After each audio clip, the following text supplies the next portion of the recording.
దేవుడికి మహిమ కలుగునగాక.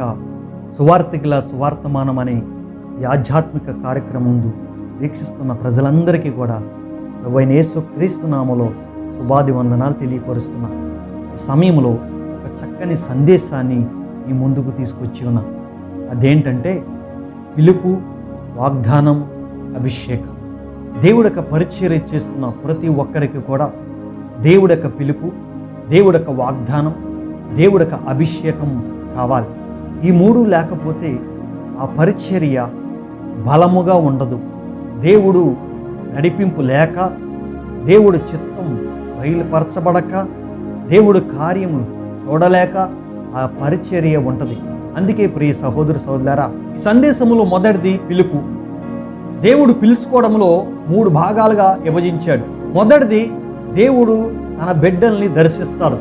దర్శించి నీవు నా సేవ కొరకు నేను నిన్ను ఎన్నుకున్నానని దర్శనము ద్వారా దర్శిస్తాడు. తర్వాత వాక్యము ద్వారా దర్శిస్తాడు. వాక్యం ద్వారా దేవుడు నీతో మాట్లాడి నా సేవకు నిన్ను పిలుస్తున్నానని వాక్యం ద్వారా మాట్లాడతాడు. మూడోది, సేవకుల ద్వారా మాట్లాడతాడు. దేవుడు సేవకుల్ని ఎన్నుకొని ఆ సేవకుల ద్వారా దేవుడు యొక్క పిలుపునిస్తాడు. ప్రవచనం రీతిగా దేవుడు పిలుపునిస్తాడు. దేవుడు మాట్లాడిన తర్వాత వారు పరిచర్యకు వస్తే దేవుడు యొక్క చిత్తంలో ఉంటుంది. రెండో భాగం చూసినట్లయితే దేవుడు సేవ చేయాలని ప్రేరేపింపచేస్తాడు. ఎప్పుడైతే ప్రేరణ అతనిలో కలిగిందో తన్ను తాను దేవుడు సమర్పించుకొని దేవుడి యొక్క పరిచర్య కొరకు ఆయన ముందుకు వెళ్తా ఉంటాడు. ఈ యొక్క పిలుపులో మూడో భాగం మనం చూసినట్లయితే తల్లిదండ్రులు తన పిల్లల్ని చిన్నతనం నుండే ప్రతిష్ఠిస్తారు దేవుడి యొక్క పని కొరకు. చిన్నతనం నుండి దేవుళ్ళో వారిని పెంచుతారు. తర్వాత దేవుడి యొక్క పని కొరకు వారిని ప్రోత్సహించి పంపిస్తూ ఉంటారు. ఇలా పిలుపులో మూడు భాగాలు ఉన్నాయి. ఒకటి దర్శనము, రెండు తన్ను తాను సమర్పించుకోవడం, మూడు దేవుడికి తల్లిదండ్రులు సమర్పించడం. ఈ మూడు భాగాలు కూడా పిలుపులోకి వస్తాయి. ఈ యొక్క పిలుపులో దేవుడు యొక్క పని చేస్తుండగా దేవుడు వారిని ఎంతగానో దీవిస్తూ ఉంటాడు. ఈ విధంగా పిలుపుని అందుకొని దేవుడు యొక్క పరిచయం చేసిన వ్యక్తుల్లో ఒక వ్యక్తిని మీకు చూపిస్తున్నాను. అతని పేరు పేతురు. పేతుర్ని దేవుడు పిలిచాడు. పిలిచి నన్ను వెంబడించని దేవుడు మాట్లాడాడు. చూడండి, మత్తయి సువార్త 4వ అధ్యాయము 8వ వచనం మనం చూసినట్లయితే, యేసు గలిలయ సముద్రమున నడుచుండగా పేతురు అనబడిన సీమోను, అతని సహోదరుడైన ఆంద్రేయ అను ఇద్దరు సహోదరులను సముద్రములో వలవేట చూశాను. వారు జాలరులు. ఆయన, నా వెంబడి రండి, నేను మిమ్మల్ని మనుషులు పట్ట జాలరుగా చేతునని వారితో చెప్పాను. వెంటనే వారు తమ తమ వలలు విడిచిపెట్టి ఆయన్ని వెంబడించారు. దేవుడి స్తోత్రం, హల్లెలూయా. ఈ మొదటిగా మనం చూసినట్లయితే పిలుపు. ఈ పిలుపును అందుకున్న వ్యక్తి పేతురు, ఆంద్రేయ.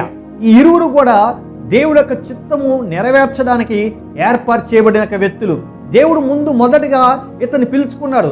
పేతురు, ఆంద్రేయ, నన్ను వెంబడించండి, మిమ్మల్ని మనుషులు పట్టే జాలర్లుగా నేను చేసేదనని పేతురుని, ఆంద్రేయని పిలిచాడు. దేవుడి యొక్క పిలుపులో ఒక ప్రత్యేకమైన ఒక కోణం ఉంటుందండి. ఆ కోణం ఏంటంటే దేవుడు వారి స్వయంగా వచ్చి పిలుస్తాడనమాట. అది దర్శనము ద్వారా కావచ్చు, వాక్యం ద్వారా కావచ్చు, ఇంకా ప్రవచనం ద్వారా కావచ్చు. యేసుప్రభువు వారు సువార్త చేస్తున్న సమయంలో ఆ గలిలయ సముద్రం మీద వీరు వలలు విసిరి చేపలు పట్టుకుంటున్నారు. ఏమాత్రం కూడా వీరికి జ్ఞానం లేదు. చదువు రాని పామర్లో వీరు చేపలు పట్టుకోవడమే వారి యొక్క వృత్తి. కానీ దేవుడు అన్నాడు, మనుషులు పట్టే జారలుగా మిమ్మల్ని చేసేదను అని దేవుడు పిలుచుకున్నాడు. పిలవగానే వెంటనే ఆ యొక్క వలలు అక్కడ వదిలిపెట్టి, ఆ యొక్క పడవని అక్కడ వదిలిపెట్టి యేసుక్రీస్తుని వెంబడించారు. దేవుడికి మహిమ కలుగును గాక. దేవుడి యొక్క పిలుపు ఎప్పుడైతే పొందుకున్నారో వారికి ఒక నిశ్చయత వచ్చింది.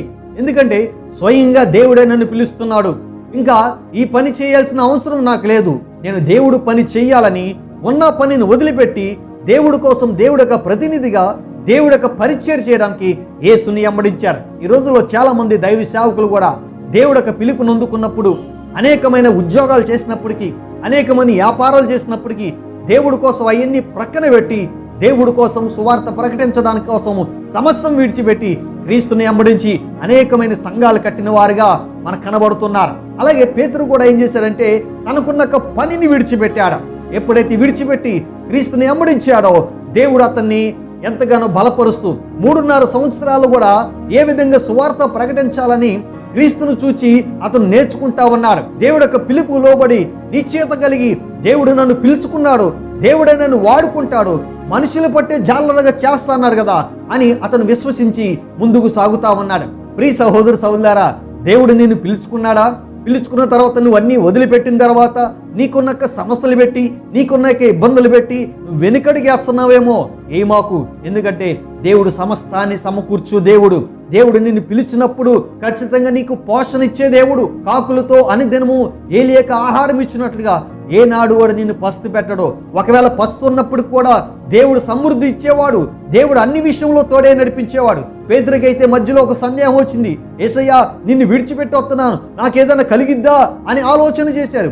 దేవుడి దగ్గరికి వచ్చేది సంపాదించుకోవడం కాదండి, దేవుడి కోసం వచ్చేది ఆత్మలు సంపాదించుకోవడమే దేవుడి యొక్క చిత్తంగా ఉంది. కాబట్టి ఎవరు కూడా దేవుడి యొక్క పని కొరకు ముందుకు వచ్చినప్పుడు ఎన్ని కష్టాలు వచ్చినా, ఎన్ని ఇబ్బందులు వచ్చినా, ఎన్ని కరువులు వచ్చినా దేవుడి కోసం నిలబడండి.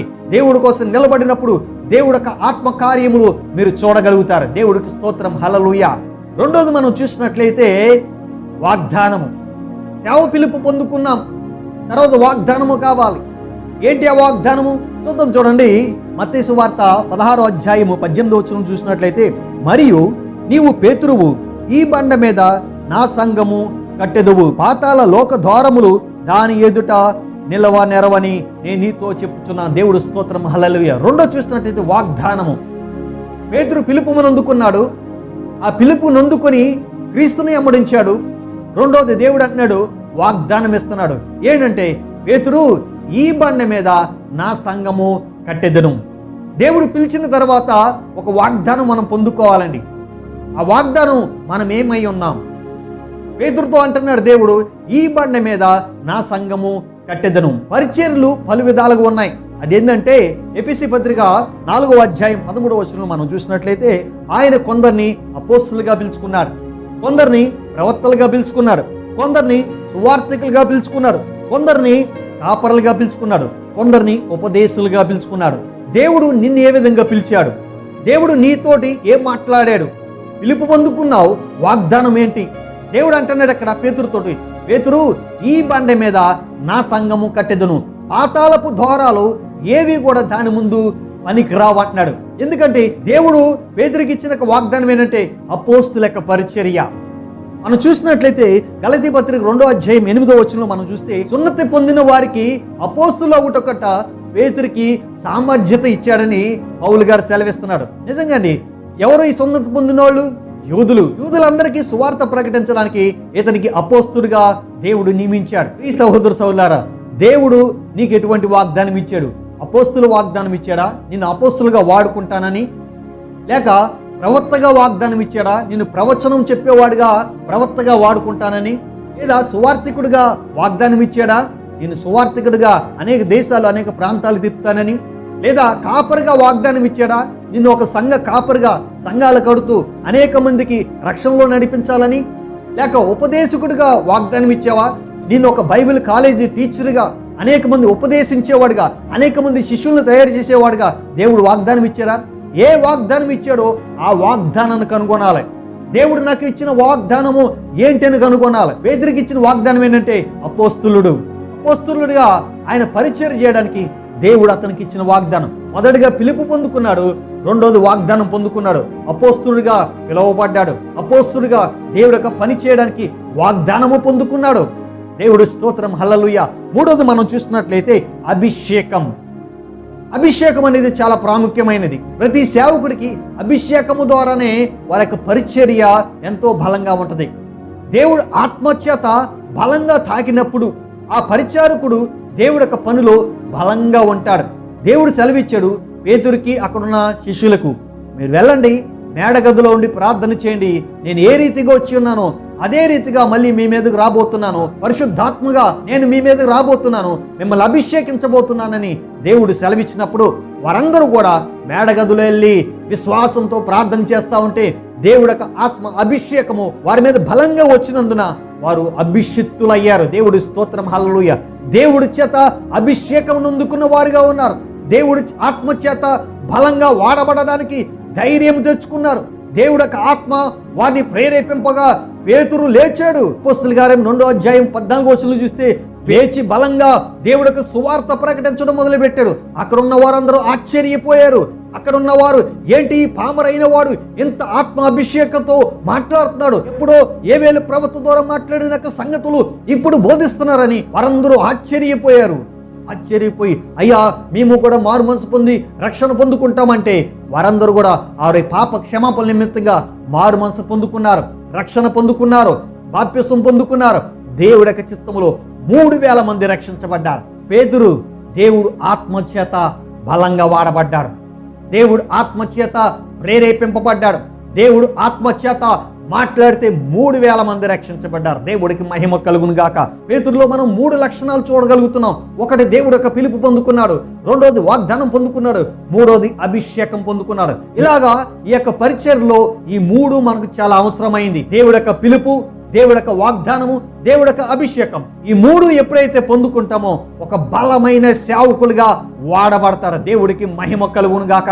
పేతురు ముందు ఎలా ఉన్నాడంటే దేవుడి యొక్క పిలుపు పొందుకొని విశ్వాసముతో పని చేసేది ఆ పని వదిలిపెట్టి దేవుడి కోసం మనసులు పట్టే జాలలుగా పని చేయడానికి ముందుకు సాగాడు. తర్వాత దేవుడు ఈ బండ మీద నా సంఘాన్ని కడతానని దేవుడు వాగ్దానం ఇస్తే అపోస్తులుగా వాగ్దానం పొందుకున్నారు. తర్వాత పేతురు దేవుడి యొక్క అభిషేకం పొందుకున్నాడు, బలంగా నిలబడ్డాడు, వాక్యము మాట్లాడితే 3,000 మంది రక్షించబడ్డారు. ప్రియ సహోదరు సహోదరులారా, దేవుడి యొక్క పిలుపు, దేవుడి యొక్క వాగ్దానము, దేవుడి యొక్క అభిషేకం ఉన్న ప్రతి దైవ సేవకుడు దేవుడి చేత బలంగా వాడబడతారు.